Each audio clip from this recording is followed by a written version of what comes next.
بسم الله الرحمن الرحيم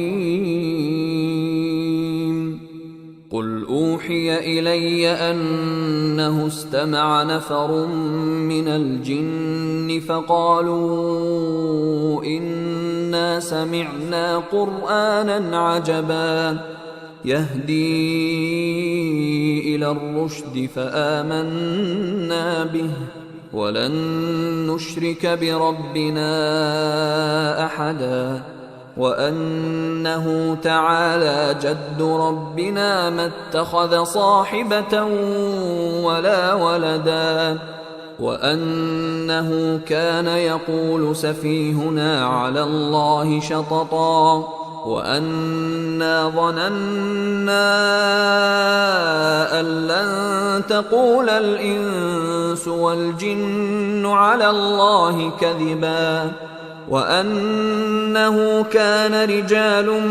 من الإنس يعوذون برجال من الجن فزادوهم رهقا وأنهم ظنوا كما ظننتم أن لن يبعث الله أحدا وأنا لمسنا السماء فوجدناها ملئت حرسا شديدا وشهبا وأنا كنا نقعد منها مقاعد للسمع فمن يستمع الآن يجد له شهابا رصدا وأنا لا ندري أشر أريد بمن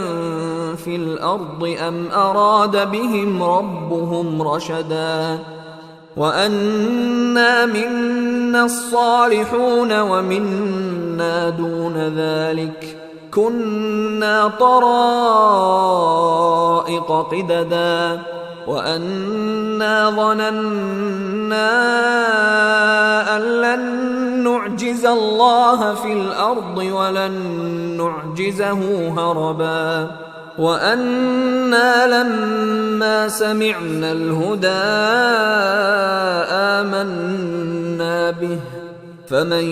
يؤمن بربه فلا يخاف بخسا ولا رهقا وأنا منا المسلمون ومنا القاسطون فمن أسلم فأولئك